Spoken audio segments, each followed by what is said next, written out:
Welcome back to a new video. Again, I want to say thanks to everybody that's been subscribing to my channel. I'm up to like 152 subscribers I think now, and it's crazy to think that people are just wanting to watch my videos. I just love doing this so much. So I'm very, very grateful. Keep liking, keep commenting, and keep subscribing. I love it. I'm gonna keep posting more content like this. Today, me and Emily are going to a beach. It's a beach that we found, I don't know, a couple of weeks ago. It's a pretty isolated beach, and it looks amazing there.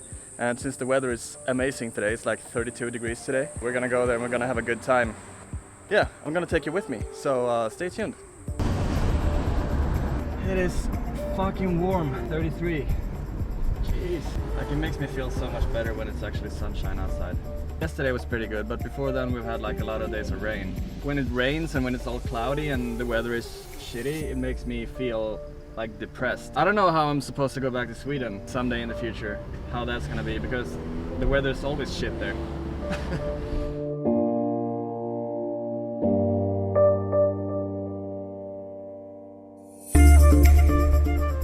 So this beach is, I don't know, it's probably my second favorite beach here. The other one is a little bit closer to the city, and it's a place where you can dive right from the beach down in the water, and it's amazing. But this is pretty awesome too. I'm gonna show you how it looks like. Look at those palm trees, damn!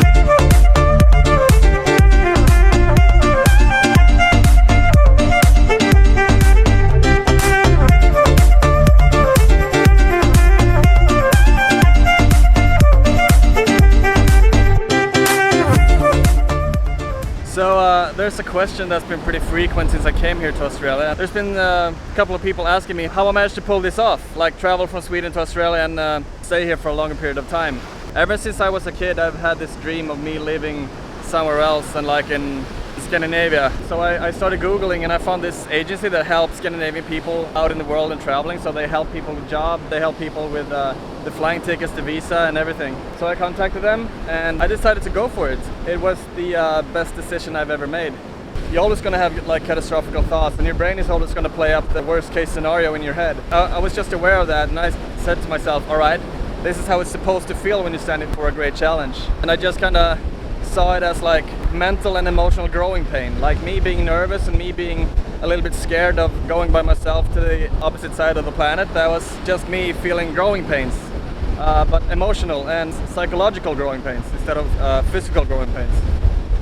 People that wants to do something like this, I think they should just tell their stupid brain to shut the fuck up and listen to their heart and just go for it, because the reward is so much greater. And I think that if people have these kinds of thoughts right now, they should just go for it instead of like going their entire life and maybe just thinking about that they should have done it and then regret themselves when they're like older or whatever. This last year has just been the best year of my life, and this weather, like it's 32 degrees outside today, it doesn't really make it easier to wanting to go back to Sweden. It's gonna be nice to go back and visit Sweden eventually and visit my friends and family, but for now I just really love it here.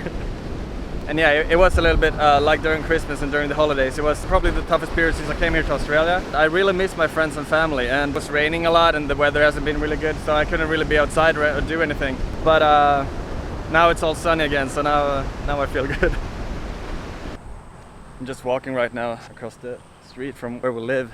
I like to go here in the mornings and like walk barefoot in the grass, kind of ground myself.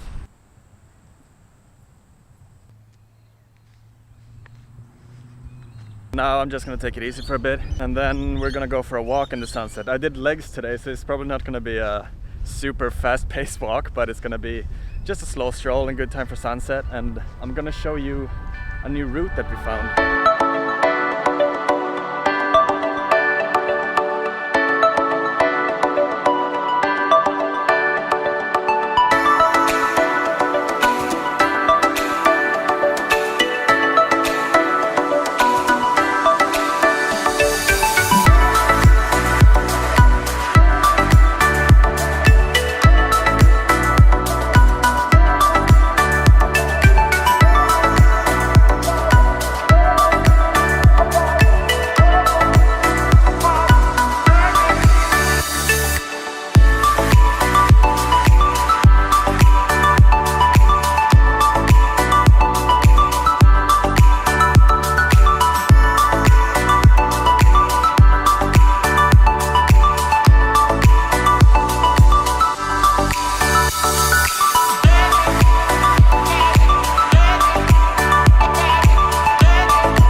I've kind of been laying off my diet for a while.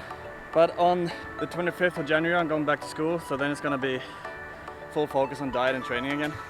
Also, my mom sent me some Swedish candy. Usually I don't eat sugar, but it was so freaking good, so I just devoured everything. But yeah, when I get back to school, no more of that, and it's gonna be super serious with the training. So I'm excited for that. Maybe you should do some videos on your nutrition, your macros. Maybe I should. Let him know in the comments. True story. So this is our new little stroll that we found. I don't know, last time we did this it was like 8,000 steps, I think, something like that. And last time we saw a freaking snake and I almost died. Yeah. Because it almost gave me a heart attack. It was funny. It was a small snake too. So Yeah, a small, it was like maybe, it was easily... maybe a meter long. Yeah, a meter long. That's not a small snake. That's a small snake, Kevin. Well, still, they're gross. They move so fucking unpredictably. I don't like that. It's ew. It's like moths. Yeah, she's afraid of moths. That's moths are way scarier. I mean, I have arachnophobia. I'm super afraid of spiders and like snakes. I don't really have a snake phobia or whatever it's called. I would beg to differ. You reacted about the same to that snake as you did to the spider in our bathroom. It was a big freaking huntsman though, like big as my fucking palm. It was insane. It was I not that. seriously, I had PTSD for, I don't know, like I still have PTSD. I look behind the toilet every time I go in there. Freaking Australia, I love it and hate it.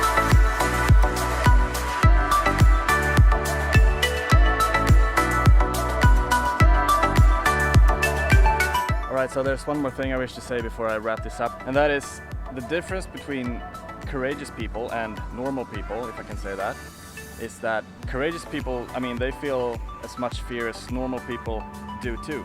The difference is that courageous people do it anyway. Just like working your biceps in the gym. Courageous people have continuously challenged themselves over and over and over again to get that kind of courage that they have. If you wish to travel to the opposite side of the world by yourself, start by challenging yourself and do things that you're afraid of. Again, I want to thank everybody for commenting and subscribing and liking my videos. It means everything to me and it makes me so happy. Yeah, I'm gonna wrap this up right here. So if you like this video, give it a thumbs up and subscribe to my channel, and I will see you in the next one.